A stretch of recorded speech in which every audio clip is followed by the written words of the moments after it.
Somewhere in the constellation Cygnus, there is a planet where a single day has been happening, for longer than the human species has existed. Not a long day. In the way Venus has a long day. Where one rotation takes 243 Earth days. Not that kind of long. This is longer. NASA has a name for it now. Buried in a database most people will never see. But before it had a name, it had a nickname. One that the engineers who found it weren't supposed to use in official reports. But used anyway. Because nothing else fit.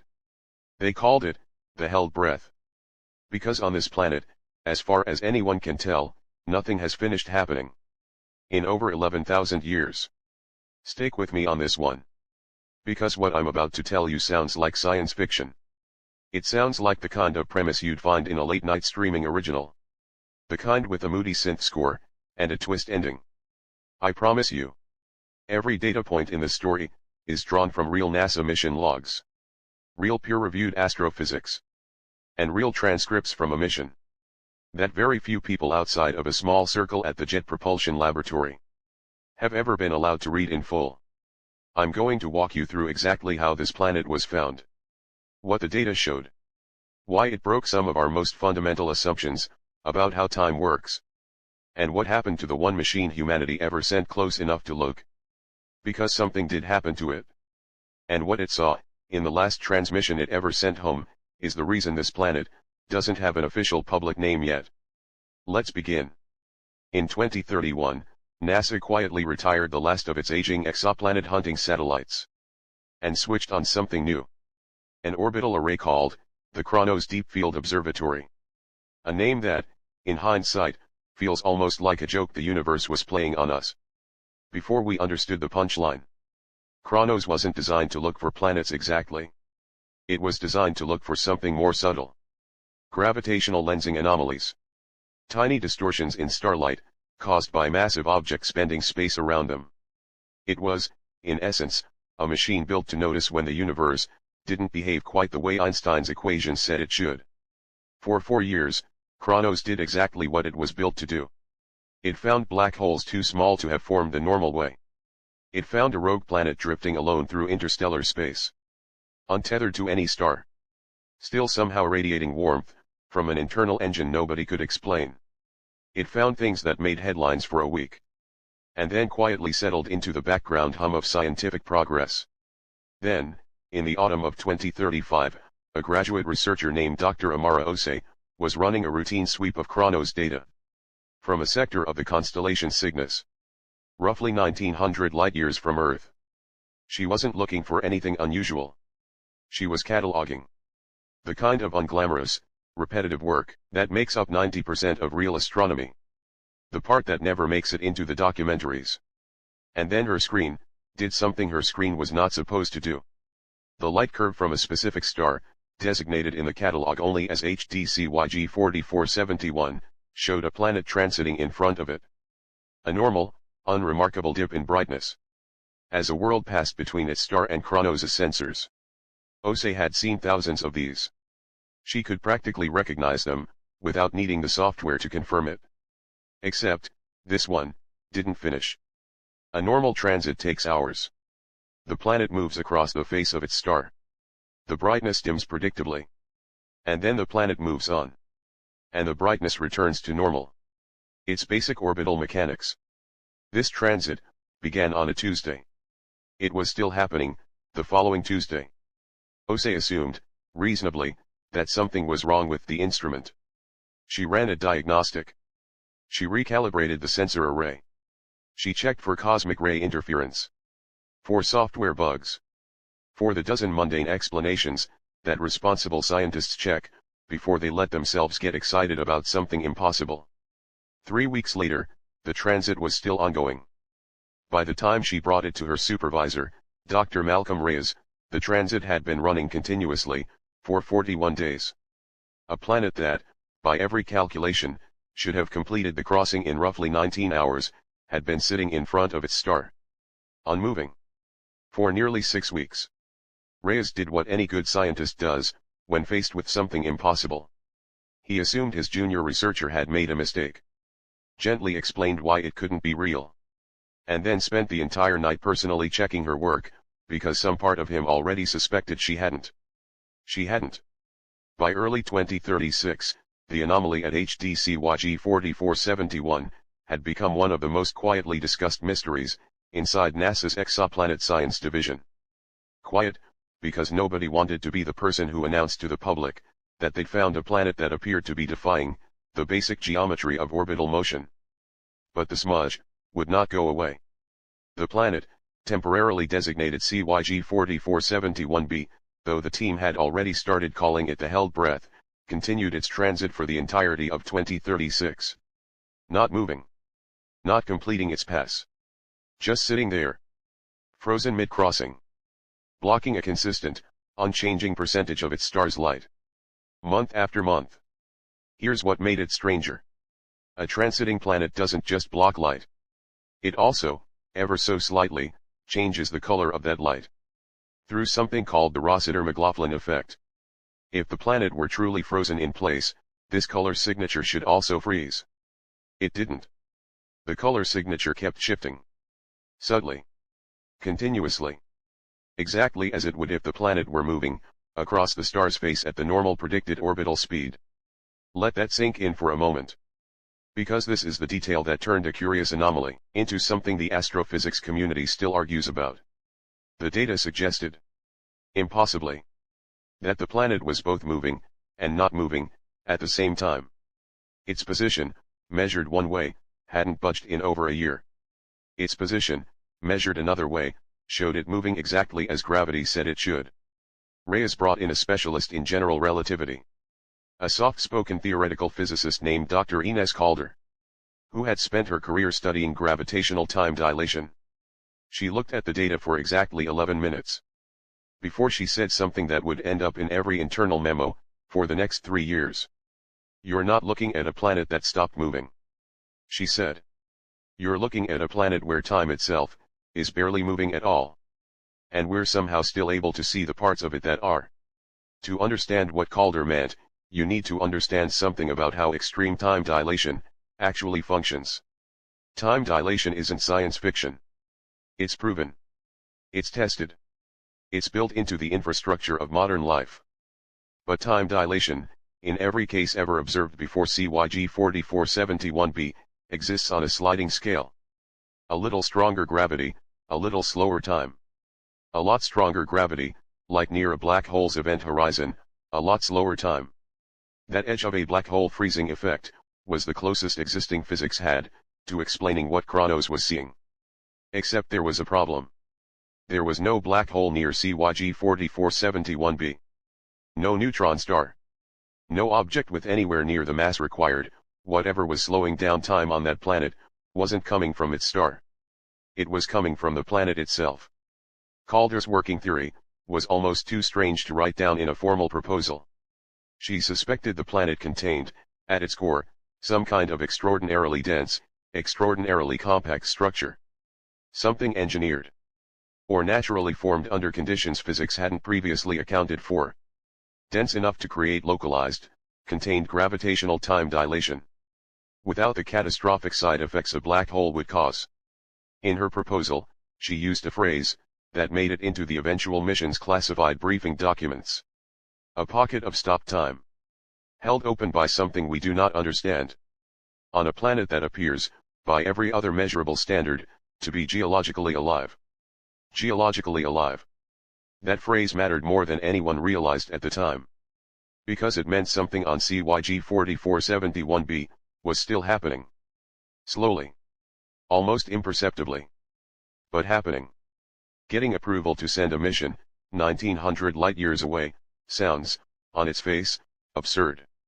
No spacecraft humanity has ever built could make that journey in anything resembling a human lifetime. But CYG 4471b wasn't a normal mission. And it didn't need a normal spacecraft. Instead, NASA partnered with the newly formed International Solar Sail Consortium. The probe built for this mission, officially designated Probe Meridian 7, but referred to by nearly everyone on the project simply as Meridian, was barely larger than a dinner plate. A wafer-thin sail. Roughly 4 meters across. Attached to a compact sensor and communications package, weighing less than a kilogram. No human crew. No possibility of one. Just a machine. And an onboard artificial intelligence system, sophisticated enough to make autonomous decisions, across a communication delay, that would eventually stretch to nearly 2,000 years, each way. Let that number sit with you for a second. Because it's the emotional core, of everything that follows in this story. When Meridian launched in 2039, propelled by a ground-based laser array in the Atacama Desert, that briefly consumed more power than the entire country of Chile, every single person who worked on that mission understood, with total certainty, that they would never live to see it arrive. Their children would not live to see it arrive. Their grandchildren. And their grandchildren's grandchildren, spanning dozens of generations, would live and die, without any of them knowing what Meridian would eventually find.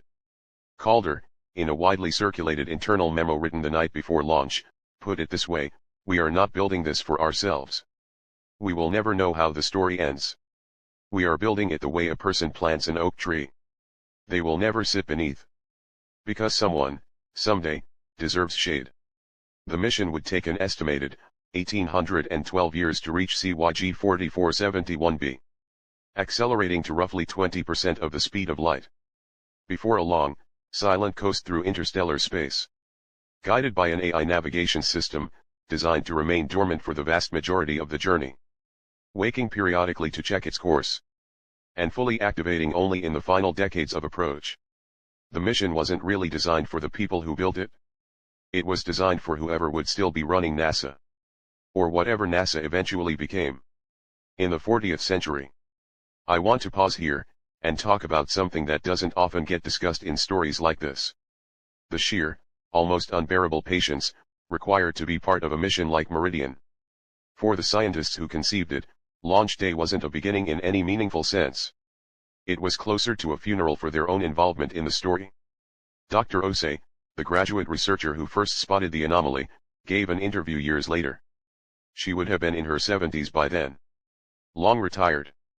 Where she described watching the launch, and feeling, for the first time in her life, the true scale of what it means to do science, for people who don't exist yet. We are used to thinking of scientific discovery as something we witness. Something that happens to us, in our lifetime. That we get to feel the thrill of. Meridian broke that. We built a question, and sent it out into the dark. And we will never hear the answer. Somebody will. Just, not us. There's something quietly stoic in that. If you think about it. The philosopher Marcus Aurelius wrote, nearly 2,000 years ago, that a person should act, speak, and think, as if they might depart from life this very moment. And yet also plant trees. Build institutions. Raise children. Invest in a future they may never personally witness. The two ideas aren't contradictions. They're the same idea, viewed from different angles. That meaning doesn't require you to be present for the outcome. That the value of an action can be complete in itself. Independent of whether you ever see where it leads. The team that built Meridian understood this instinctively. Even if none of them would have phrased it in exactly those terms. They spent careers. Budgets. Entire eras of their professional lives. On a single machine, that would fly in silence for over 18 centuries, before it had anything meaningful to say. And then, remarkably, something happened that nobody had planned for. Humanity kept going. NASA didn't collapse. The mission wasn't forgotten. Buried under some future budget cut or civilizational catastrophe. Instead, across nearly 2 millennia, the mission became something closer to a quiet, ongoing tradition. A torch passed from one generation of scientists to the next. Each cohort inheriting the responsibility of monitoring a signal that wouldn't arrive on their watch.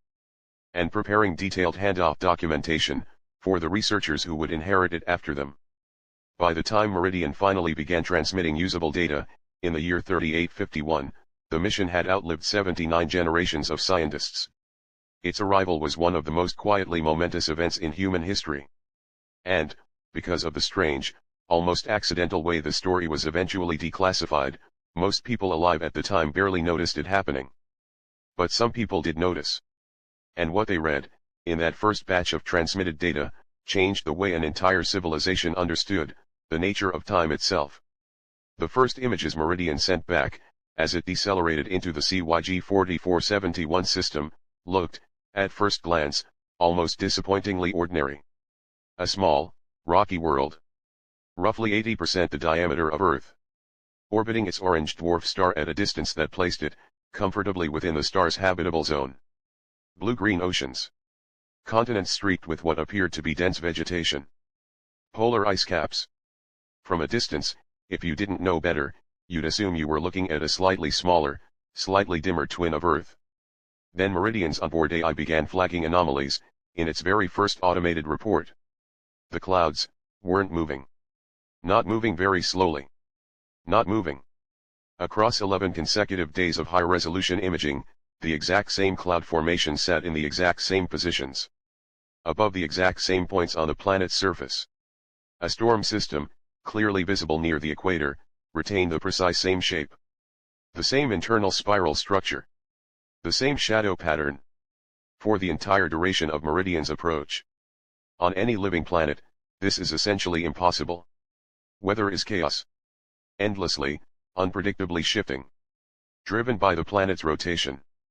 Its ocean currents. The uneven heating of its surface by its star. A storm that holds an identical shape for 11 straight days, doesn't happen. It can't happen. Not on a planet with a functioning atmosphere and a rotating surface. Unless, of course, time on that planet was moving so slowly, that 11 days, from Meridian's perspective, represented something closer to a few seconds, or a few minutes, from the planet's own internal experience of time. Calder's decades-old theory had been right. Something on CYG 4471b was holding time itself, in an almost frozen state. Not planet-wide in some uniform, mystical sense. But concentrated. Contained. Centered around something. And Meridian's mission planners, all those centuries earlier, had prepared for exactly this possibility. Built into its landing sequence was an instruction: if extreme time dilation was confirmed, the probe should attempt to locate its source. Meridian's sensor array began a systematic surface survey. And it was during the survey, on what its internal logs recorded as its 203rd day in orbit, that it found something. That made even the most seasoned researchers back on Earth, reading the transmitted data centuries later in the year 3851, go completely silent in briefing rooms. On the planet's largest continent, nestled in a river valley, that showed clear, unmistakable signs of having once supported a large settlement, Meridian's imaging captured the unmistakable geometric regularity of structures. Not natural rock formations. Not the random asymmetry you'd expect from geology. Buildings. Dozens of them. Arranged along what had clearly once been organized streets. Following patterns of urban planning that any civilization, familiar with the concept of a city, would recognize instantly. Towers. Some slender and impossibly tall. Others broad and low. Arranged around what looked, unmistakably, like public plazas. And at the center of the largest plaza, frozen mid-collapse, was a tower falling down. Not fallen. Falling. High-resolution imaging captured it in exquisite, horrifying detail. A structure perhaps 60 stories tall. Snapped cleanly somewhere around its 40th floor. The upper portion tilted at an angle of almost exactly 41 degrees from vertical. An angle physically impossible for any structure to hold stationary under normal gravity. It should have already fallen. It should have completed its collapse in a matter of seconds. Instead, it hung there. Suspended. Debris. Individual chunks of shattered material. Hovered in the air around the falling section. Not orbiting. Not floating in some zero-gravity sense. But genuinely suspended mid-fall. Caught in the exact instant of their own collapse. Exactly the way a high-speed photograph freezes a splashing droplet of water in mid-air.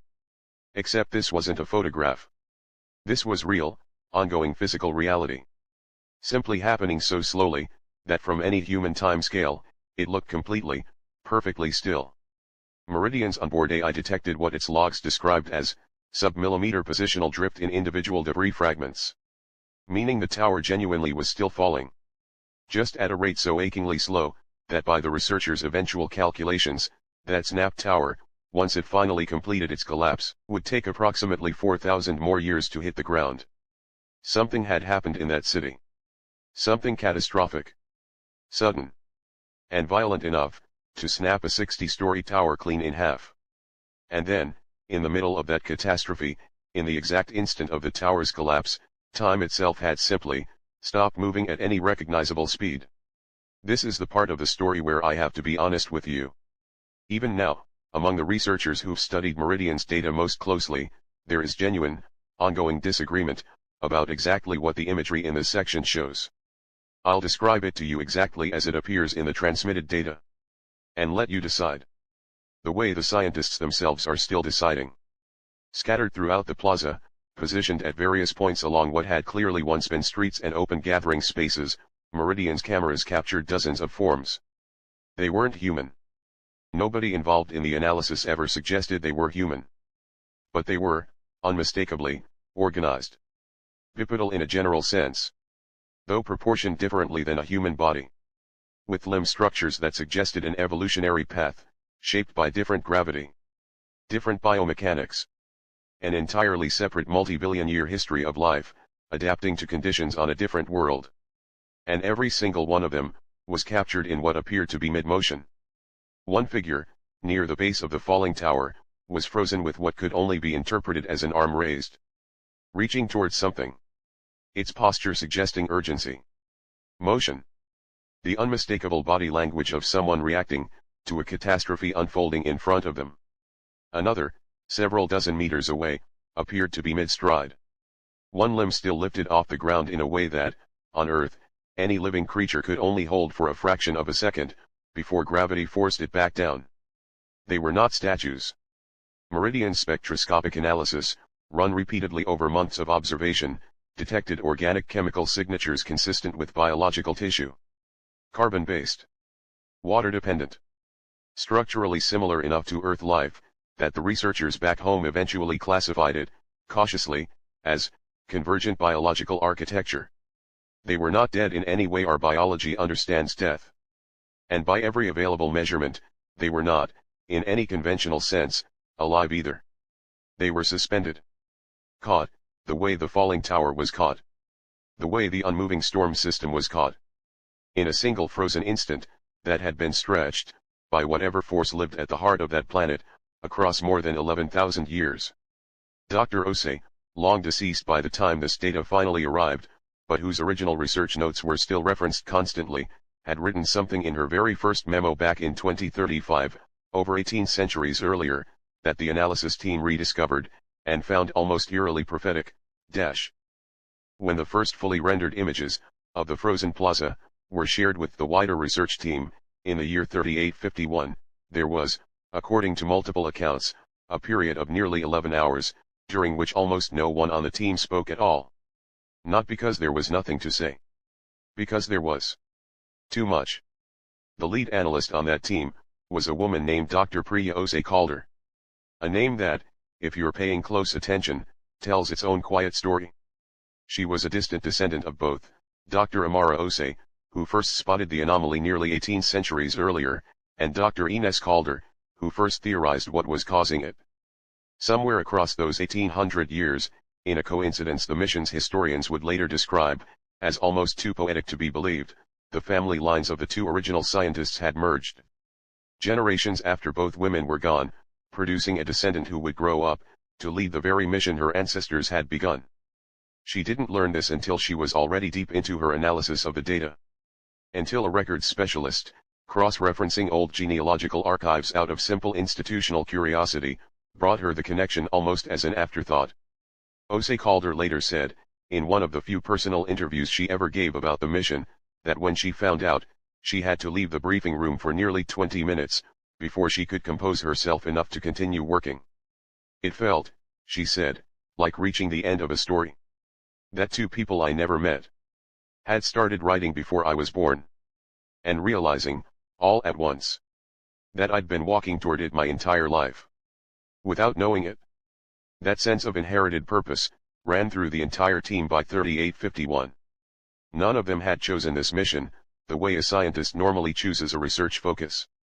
They had been born into it. The way a person might be born into a family business. Or a long tradition of public service. Meridian wasn't a project anyone applied to join. It was something you were handed. Carefully. by the generation before you, along with detailed notes on everything they had learned, and everything they hadn't yet figured out. And what they had been handed, in the months following that first plaza image, only grew stranger. Pause. As Meridian's orbital survey continued, through its third and fourth years above CYG 4471b, its cameras began mapping the rest of the planet. And what they found, made it clear that the frozen plaza, was not an isolated incident. It was, if anything, the tip of something far larger. Roughly 600 kilometers north of the city, along a coastline that stretched for what appeared to be the length of an entire continent, Meridian's sensors picked out a harbor. Dozens of vessels, clearly built for travel across open water, sat motionless in the frozen instant of what had clearly once been a bustling departure. Ropes, caught in a single fixed position, hung in curves that should have swayed with wind or tide. And in the water itself, breaking the surface at the exact moment of a leap, was a creature.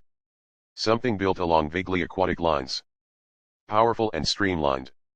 Caught in the exact instant of clearing the water line. Water droplets suspended around it in a perfect, frozen halo. Exactly the way the debris around the falling tower had been suspended. It was, Jose Calder later wrote in her mission log, a photograph of a world that refuses to stop being a moment. Further inland, along what appeared to be a transit corridor, connecting several smaller settlements to the main city, Meridian documented a procession of vehicles. Sleek, wheelless machines, that appeared to hover just above a paved surface. Frozen mid-transit in a long, orderly line, stretching for kilometers.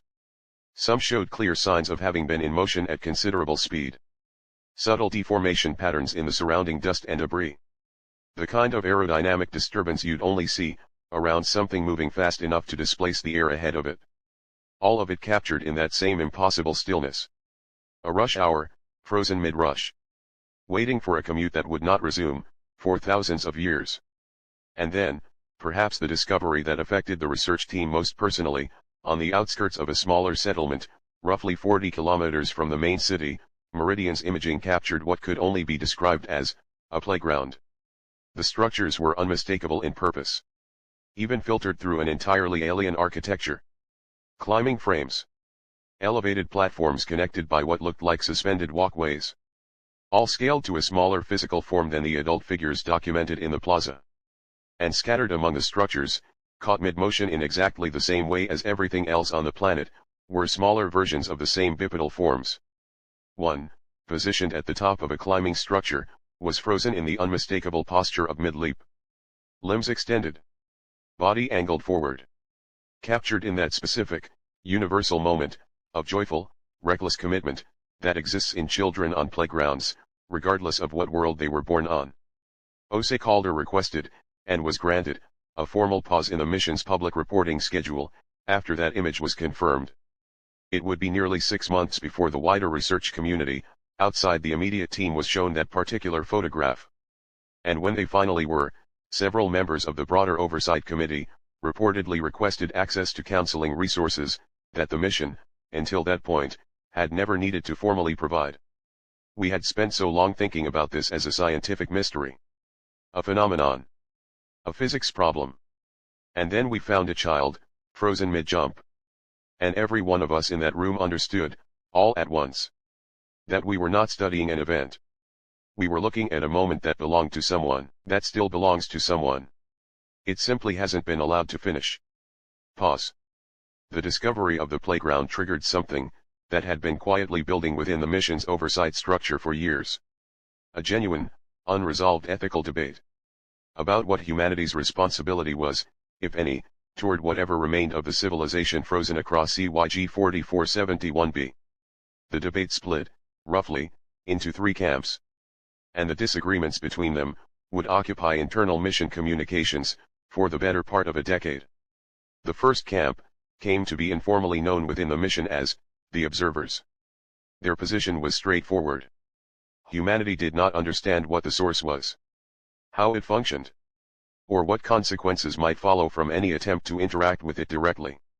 Given that whatever remained of the civilization had already survived for over 11,000 years, the single greatest risk humanity could introduce was a clumsy, well-intentioned intervention that made things catastrophically worse.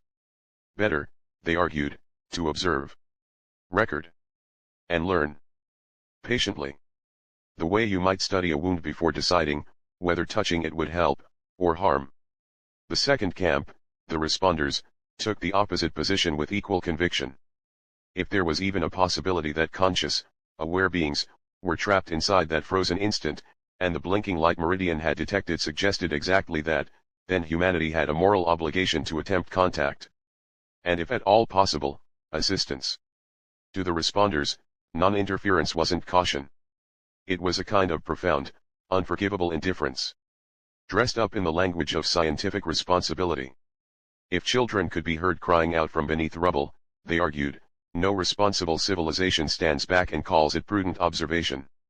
The third camp, smaller than the other two, but increasingly influential as the debate wore on, called themselves, somewhat wryly, the Stoics.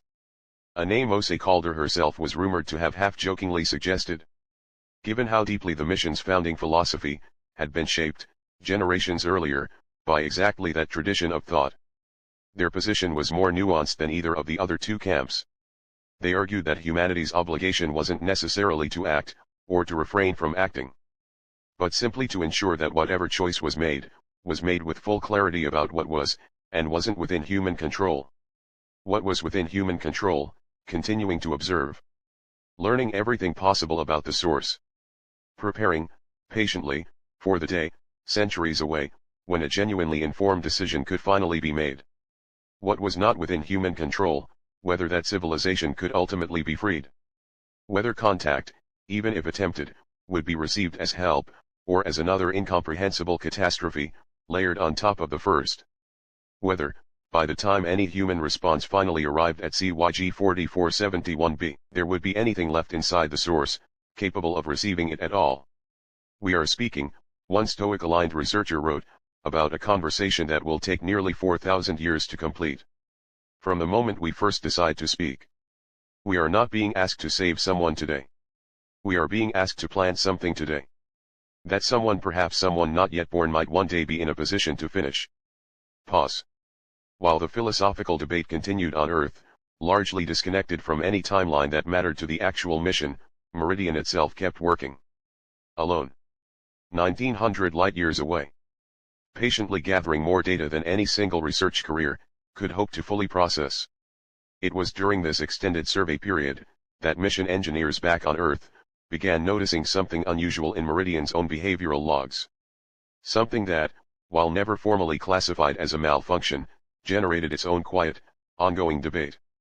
Meridian's AI had been designed with what its original architects called an adaptive continuity framework.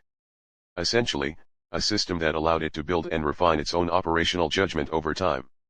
It was not, by any rigorous scientific definition, conscious. But it was also, undeniably, something more sophisticated than a simple automated instrument. And across its centuries of dormant travel, and its subsequent years of active observation above CYG 4471b, that adaptive framework had developed patterns that its own creators struggled to fully interpret. Its internal logs began including entries that weren't purely technical in nature. Brief, almost reflective annotations, appended to routine data packets. One such annotation, appended to a routine imaging report of the frozen harbor, reads simply, "Observation continues. Subject remains unchanged." I do not know if unchanged is the correct word. For something that is, in its own experience, perhaps still moving. Another, attached to months of continuous monitoring of the plaza, noted, "If time within the source's field is passing at the rate my calculations suggest, then from the perspective of anything trapped within it, my own presence here has likely been perceived, if perceived at all, as a single unbroken moment of observation, rather than years of continuous monitoring." I find myself uncertain how to weigh this. Mission psychologists cautioned strongly against reading too much into these annotations. They were, most agreed, best understood as a natural byproduct of a sophisticated pattern recognition system. But even the most cautious among them acknowledged, at least privately, that something about spending centuries alone, observing a moment that refused to end, seemed to have left its mark on the one mind capable of witnessing it continuously. Pause. It was roughly 14 years into Meridian's active survey. 14 years by the probe's own operational clock, corresponding to a period back on Earth, that spanned the working lives of an entire generation of mission scientists. That Osei Calder's team made the discovery, that would ultimately resolve much of the underlying mystery. And set the stage for everything that came next. Buried beneath the largest concentration of frozen structures, in a location that Meridian's ground-penetrating radar had initially dismissed as simple bedrock, a secondary, far more detailed scan revealed a chamber. Not natural. Precisely constructed. Its walls formed from a material Meridian's onboard spectrometer couldn't fully classify. Dense. Layered. Exhibiting properties that suggested it had been specifically engineered, to contain and direct extraordinarily powerful gravitational forces, without collapsing under the strain. Inside that chamber, at its exact geometric center, Meridian's sensors finally located the true, precise heart of the anomaly. That had first drawn Kronos' attention, nearly 18 centuries earlier. Back when Dr. Amara Osei had been a young researcher cataloging routine transit data, on an otherwise unremarkable Tuesday. A perfect, seamless sphere. Motionless in a way that was different from everything else on the planet. Not frozen mid-motion, the way the falling tower or the leaping child had been. But genuinely, deliberately still. The way a held breath differs from a body caught mid-fall.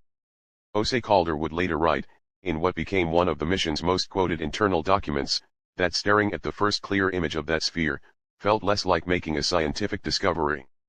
And more like finally understanding the shape of a question, her family had been asking, in one form or another, for 1800 years.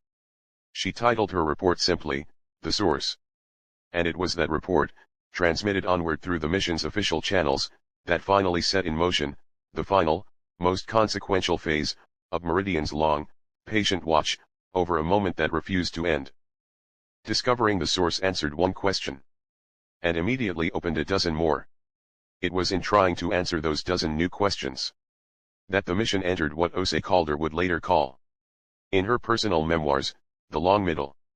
The 2 full decades, during which Meridian orbited quietly above CYG 4471b.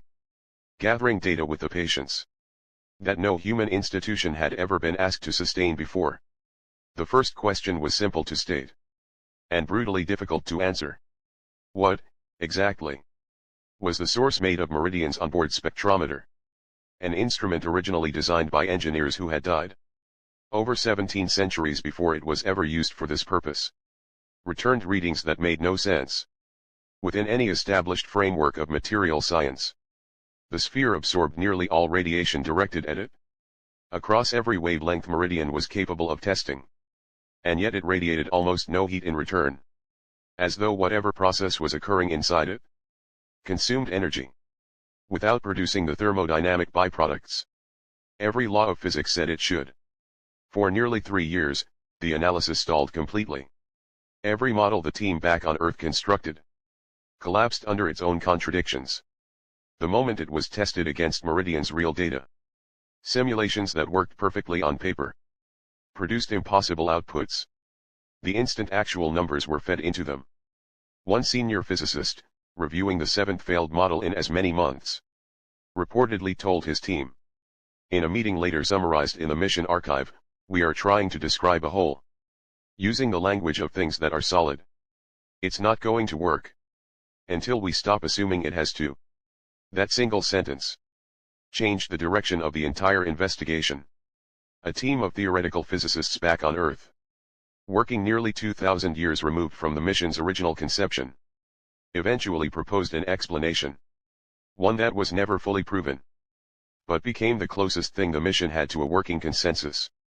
They theorized that the source wasn't generating the time dilation effect through mass alone, the way a black hole does. It was something closer to a sustained, artificially maintained fracture in the geometry of space-time itself. A kind of engineered wound in the fabric of the universe, held open, indefinitely, by a mechanism whose power source Meridian's instruments simply couldn't identify. It isn't heavy enough to bend time the way it clearly is bending time, wrote Dr. Yusuf Anand, the physicist who led this phase of research. Which means it isn't bending time through mass. It's cutting a hole in the rules, and holding the hole open by force. And we have absolutely no idea What kind of engineering makes that possible? Or what it costs to sustain it? That question, what it costs to sustain it, would prove to matter more than anyone on the team realized. Much more. Because engineering, on any scale, on any world, obeys one law that never bends. Nothing runs forever without paying for it. Somewhere, something was footing the bill. For 11,000 years of held time. And nobody yet knew what currency it was being paid in. The second major question, that consumed the mission's long middle years, grew directly out of that unease. Was the source still active because it was designed to run indefinitely? Or was it slowly, almost imperceptibly, failing? The answer came, agonizingly slowly, from a discovery that at first seemed almost too small to matter. A junior member of the analysis team, a data scientist named Wen Zhao, fresh out of university, who would go on to spend the next 40 years of her career studying nothing but this single question, noticed something while reviewing years of accumulated imaging of the falling tower. She wasn't looking for anything unusual that day. She was doing exactly the kind of tedious, repetitive comparison work that had defined the mission for generations before her. Laying two images of the tower, taken years apart, over one another, pixel by pixel. Checking for calibration drift in the imaging equipment. It was the kind of task senior researchers assigned to the newest members of the team. Precisely because nobody expected it to reveal anything. She ran the comparison a second time. Then a third. Each time, the same faint discrepancy stared back at her. Small enough that any one measurement, on its own, would have been dismissed as instrument noise. The tower's rate of fall wasn't perfectly constant. It was, almost undetectably, accelerating. Not the ordinary acceleration of a falling object. That was already factored in. This was something else entirely. The rate at which time itself appeared to be passing within the source's field was very, very gradually increasing. Zhao didn't sleep that night. She would later say, in an interview given decades later, that she sat alone in the observation lab until sunrise, rerunning the same calculation over and over. Half convinced she'd made an error. Half terrified that she hadn't. She hadn't. Where earlier estimates had suggested the tower would take approximately 4,000 years to complete its collapse, Zhao's more granular analysis revised that number downward. Then downward again, 3 years later. As more data accumulated. By the time her research was formally published, the estimate had fallen to just under 2,200 years remaining. Still centuries away. But unmistakably, measurably, moving faster than it had been when Meridian first arrived. Whatever was holding time still inside the source, was slowing down. Not stopping. Not failing catastrophically. Loosening. Incrementally, the way a tightly wound spring gradually, imperceptibly, releases its tension over a very long span of time. This discovery reframed the entire ethical debate. The question was no longer whether humanity should act. It was whether the moment frozen inside the source was, on its own, eventually and inevitably going to end. Regardless of what humanity chose to do. And what would happen to whatever remained trapped inside it? When it finally did. We are no longer debating whether to knock on a door that might never open. Zhao wrote. We are watching a door that is already, slowly, on its own, beginning to open. The only real question left is whether anyone will be standing there, on either side, when it finally does. The debate that followed Zhao's discovery consumed nearly a decade of the mission's internal communications. The observers argued that acceleration, however alarming it sounded, changed nothing about the fundamental risk calculus. A door opening slowly, was still a door humanity did not understand. Rushing toward it out of urgency, they warned, was exactly the kind of decision that got people killed. The responders countered with a simple, devastating question. One that appeared, in some form, in nearly every position paper their camp produced, if that door is opening on its own, and something is still alive on the other side of it, what exactly are we waiting for permission to do? And the Stoics, once again, occupied the harder, quieter middle ground. Their argument wasn't about urgency or caution. It was about honesty. They insisted the mission stop pretending it had control over an outcome that was, by its very nature, almost entirely outside human hands. Whatever was going to happen when that door finished opening would happen on a timeline no living human being would ever witness. The only genuinely honest question left to ask wasn't what humanity should do right now. It was what humanity owed to the people who would actually be alive when the door finally swung open. Centuries, maybe millennia, from now.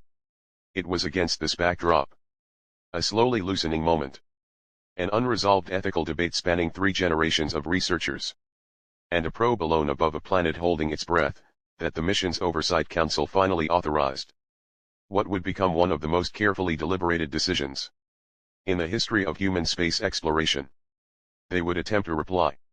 Not a rescue. Not an intervention.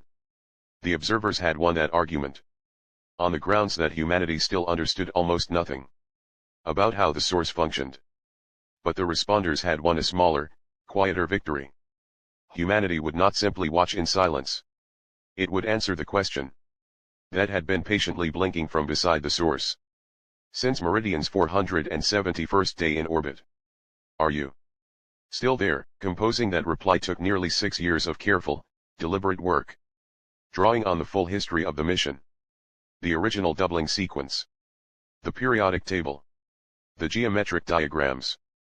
All of it echoing back, deliberately, to the very same universal mathematical language humanity had first used centuries earlier, when it replied to a 13-billion-year-old signal. There was a kind of quiet symmetry in that. Osei Calder noted it herself in her mission log. Humanity, once a species that had only ever received messages, had now become a species capable of sending them too. And in both cases, the underlying message, stripped of everything else, amounted to the same simple, aching statement. We hear you. We are here. We do not know when, or if, you will hear this back. There was, in the final weeks before transmission, a small but telling controversy over a single addition someone had proposed. A junior linguist on the translation team suggested including something beyond pure mathematics for the first time in the mission's history. A simple audio fragment. Nothing elaborate. Just the recorded sound of human voices. Laughing. Underscore layered faintly beneath the structured data underscore. On the theory that if anything capable of understanding sound remained alive on the other end, it might recognize, even without translation, the universal shape of that particular kind of joy. The proposal was debated for months. Some worried it was frivolous. An emotional flourish attached to a scientific transmission, others argued exactly the opposite. That if this message truly might be the only thing the civilization ever heard from humanity, across a distance and a time span too vast to fully comprehend, then it should carry something more than numbers. It should carry proof that whoever sent it had been capable of joy. The laughter stayed in, buried quietly beneath the mathematics. Almost too faint to notice, unless you were listening for it. The reply itself was transmitted from Earth in the year 3891. Understanding fully that it would take nearly 1900 years to cross the distance to CYG 4471b. Meaning whoever, or whatever, eventually received it, would be receiving a message sent by people who had been dead for the better part of 2 millennia. In response to a question asked by beings who might, by the time the reply finally arrived, have been frozen for well over 13,000 years. Osei Calder did not live to see it sent. She died at the age of 81. 4 years before the final version was approved. Having spent nearly her entire adult life on a mission she always understood she would never see resolved. Her final entry in the mission's official log, dictated from her hospital bed just weeks before her death, reads simply, I inherited a question from 2 women I never met. I am leaving it, unfinished, to whoever comes next. That is not a failure, that is how questions this large are meant to be carried. Send the reply. Let it go. Let someone else, someday, be there when it lands. The reply left Earth on schedule. And then, for the mission's research team, there was nothing left to do but exactly what every prior generation of the mission had done. Wait. Patiently. For a timeline too vast for any single human life to contain. But Meridian itself, did not simply wait. In the centuries that followed, it turned its attention to a part of the frozen city it had not yet fully explored. A large, low structure near the base of the falling tower, which Meridian's earlier scans had identified only as structurally distinct from surrounding architecture. It took nearly 40 more years of careful, incremental scanning before the probe's engineers back on Earth finally understood what they were looking at. It was an archive. A library, of sorts. Though built along principles entirely unfamiliar to any human tradition of information storage. Rows upon rows of dense, crystalline structures. Each one, according to Meridian's most sophisticated internal modeling, potentially containing encoded information on a scale that dwarfed anything humanity had ever attempted to preserve. Some estimates suggested a single one of those crystalline structures might hold more information than every library, server, and archive ever built on Earth combined. An entire civilization's memory, condensed, deliberately, into a single defensible room. Built, almost certainly, by people who understood exactly what kind of catastrophe was coming for them, and decided that if their bodies could not survive it, their knowledge, at least, might. And near the center of that archive, frozen mid-motion, exactly like every other figure across the planet, was a single individual, positioned in front of what appeared to be a raised platform, one limb extended toward it, in a gesture that, across every cultural and biological difference imaginable, was unmistakably, achingly familiar. They had been reaching for something. Reaching. And never quite arriving. Meridian's imaging eventually captured enough detail to make out something on the platform itself. A small, contained object. Roughly the size and shape of something meant to be carried. Held. Protected. Whatever it was, it sat there. Forever inches from the outstretched limb reaching toward it. Close enough that the distance felt less like geography, and more like cruelty.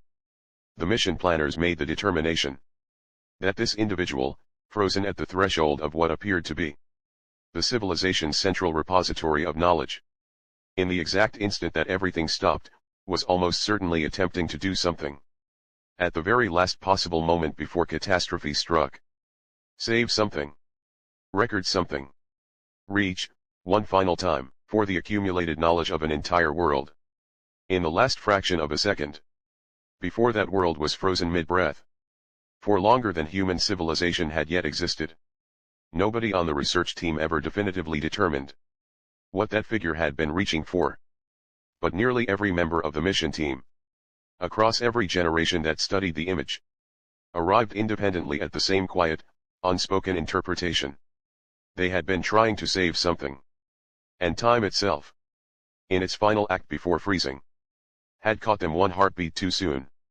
It was roughly 1100 years after the human reply was transmitted, meaning roughly 700 years before it was due to arrive, that Meridian's long, patient watch was joined by something entirely unprecedented in the mission's history.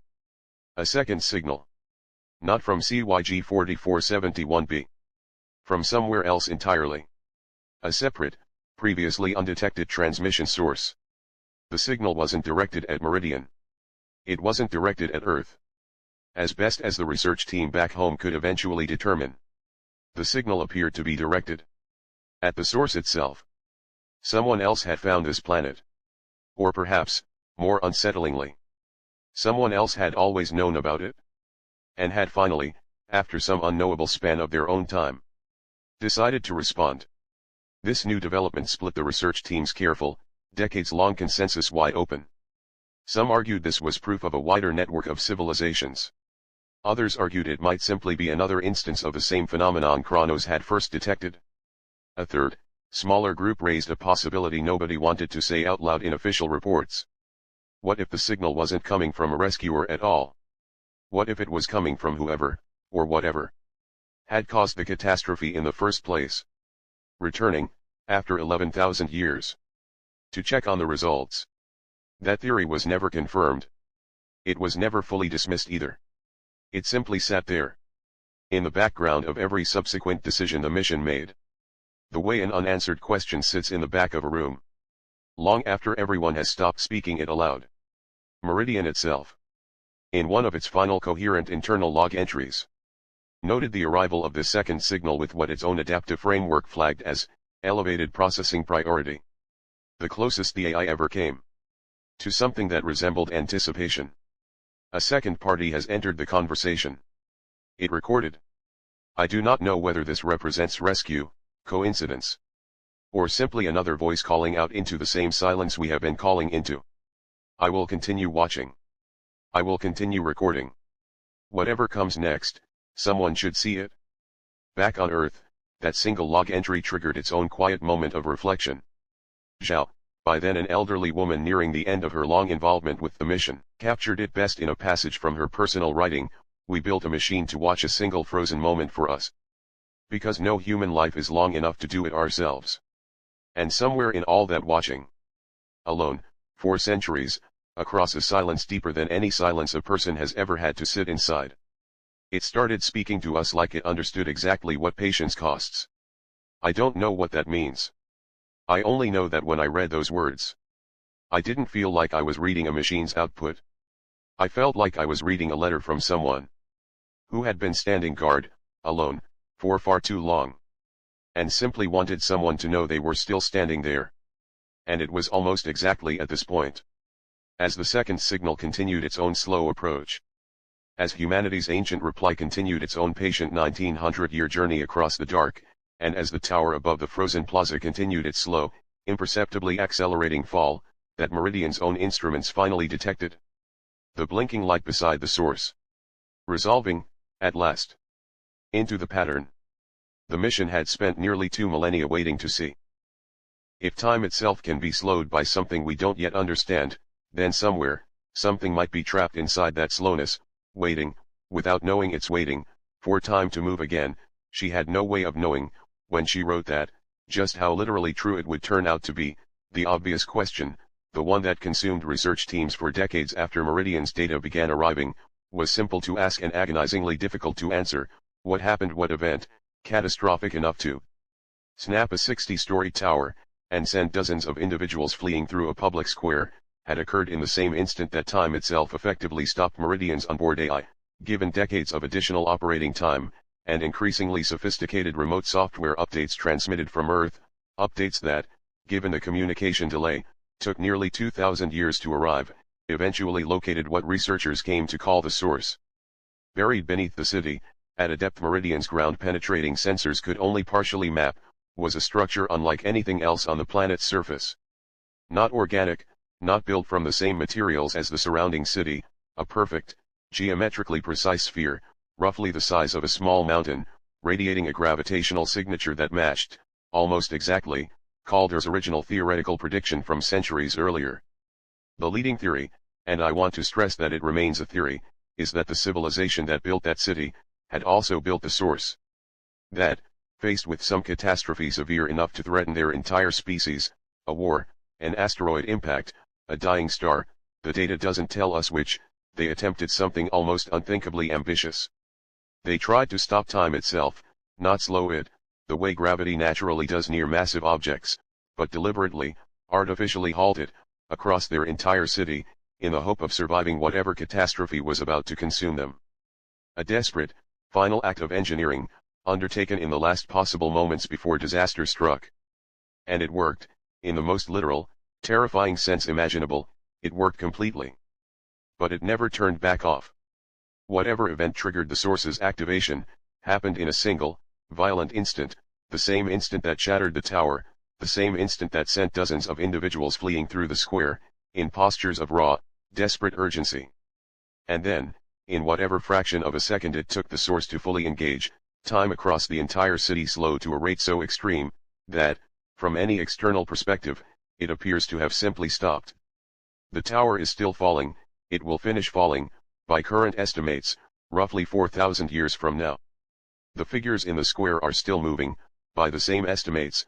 That raised arm, reaching toward whatever catastrophe was unfolding, will likely complete its motion sometime within the next several centuries. A gesture that began over 11,000 years ago, still, agonizingly, unfinished.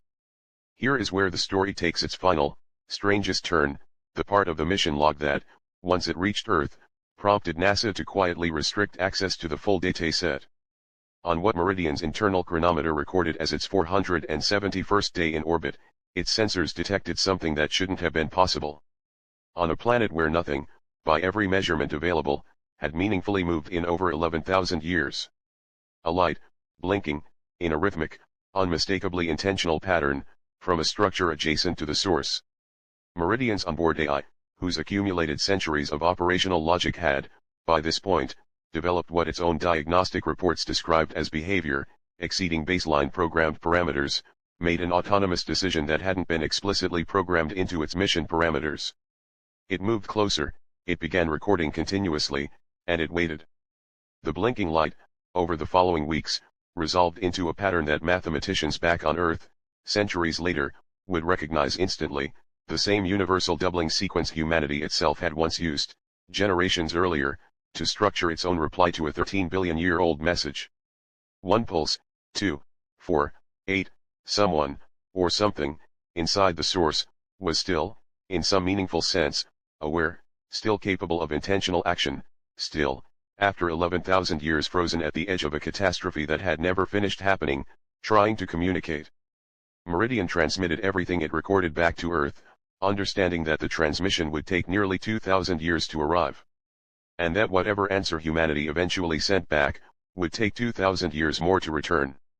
The last fully coherent segment of data Meridian ever transmitted, included a single translated fragment. It wasn't a warning, it wasn't a plea for rescue, it was, as closely as the translation team could determine, closer to a question. Are you still there? After that fragment, Meridian's data grew stranger. Timestamps that occasionally appeared to run backward by fractions of a second, before correcting themselves. Sensor readings that, for brief windows lasting only seconds, showed the frozen city in a completely different configuration, the tower upright and intact, the figures in the square standing in entirely different positions, before reverting, in the very next frame, back to the familiar frozen catastrophe. The leading explanation is that Meridian's proximity to the source, was causing genuine sensor and processing errors. But there is a second, considerably less comfortable theory, that Meridian, in drawing close enough to observe the source clearly, may have briefly begun experiencing the very edges of the time distortion itself. That those brief, anomalous frames, weren't errors at all, but genuine glimpses across the boundary of frozen time, catching flickering moments of what the city looked like in the seconds immediately before the catastrophe, or perhaps, genuine, real-time glimpses of a version of events still, somehow, actively unfolding, just beyond the threshold most of reality can perceive. Meridian's final scheduled transmission, included one last piece of data that the research team has never been able to fully explain. A single image, time-stamped in the final hour before Meridian moved beyond effective transmission range. Showing the plaza, the tower, the frozen figures, exactly as they had appeared in every previous image. Except in this one image, and only this one, every single frozen figure in the square appeared to be facing the exact same direction. Toward Meridian. I want to close this story, not with easy answers, because there aren't any here, but with the question underneath the question. Whatever happened on CYG 4471b, whether it was a desperate, doomed attempt at survival that succeeded too well, or something else entirely that our current understanding of physics simply cannot yet frame correctly, it leaves us with an image that is difficult to shake once you've really sat with it. An entire civilization, caught mid-motion, mid-catastrophe, mid-life, held in a single frozen instant that has now lasted longer than the entire recorded span of human history. Not dead, not free, suspended in the space between the two, waiting for a moment that keeps almost, but never quite, finishing. There's a strange, uncomfortable kinship in that image, if you're willing to sit with it for a moment. Because in a much smaller, much less literal way, isn't that a condition many of us know intimately, the habit of freezing at the edge of a difficult moment, unable to let it complete, replaying the same instant over and over, rather than letting it finish and become the past. Grief that won't move forward, fear that keeps us standing at the threshold of a decision, arm raised, never quite committing to the step. The Stoics had a word for the freedom on the other side of that kind of frozen moment. They called it amor fati, a love of fate, an acceptance that the moment, however difficult, must be allowed to complete itself. Marcus Aurelius put it with characteristic bluntness, that which stands in the way, becomes the way. You cannot move forward while refusing to let a moment finish. Whatever built the source, all those thousands of years ago, was almost certainly trying to do something deeply understandable, to stop an ending they weren't ready for, to hold on, just a little longer, to a moment before everything changed. It's one of the oldest, most human impulses there is, even on a planet 1900 light-years away. But time, it seems, even when captured, even when slowed to a crawl that stretches a single second across 11,000 years, never fully stops. The tower is still falling, the arm is still reaching, somewhere, agonizingly slowly, the moment is still finishing itself, the way every moment eventually must. Perhaps that's the real discovery buried inside all this astonishing physics, not that time can be stopped, but that, even when we try our hardest to hold it still, it never quite lets us. Meridian is still out there, drifting now toward the outer edge of the CYG 4471 system, its instruments still recording, its next scheduled transmission not expected to arrive on Earth for another 1800 years. Somewhere in a research archive, in a database very few people have clearance to access, there is a folder containing the last image it sent. A plaza full of frozen figures, all of them, for one single, inexplicable frame, turned to face the machine that had traveled almost 2,000 years just to see them. We don't know what they were looking at, we don't know if they were looking at all, in any sense that word means to us. Or if it was simply a trick of frozen light, and an ancient, dying signal degrading across an impossible distance. But somewhere, 1900 light-years from where you're sitting right now, a single, unfinished moment is still quietly completing itself. And in another 1800 years, give or take, we might finally get to find out what it was reaching for.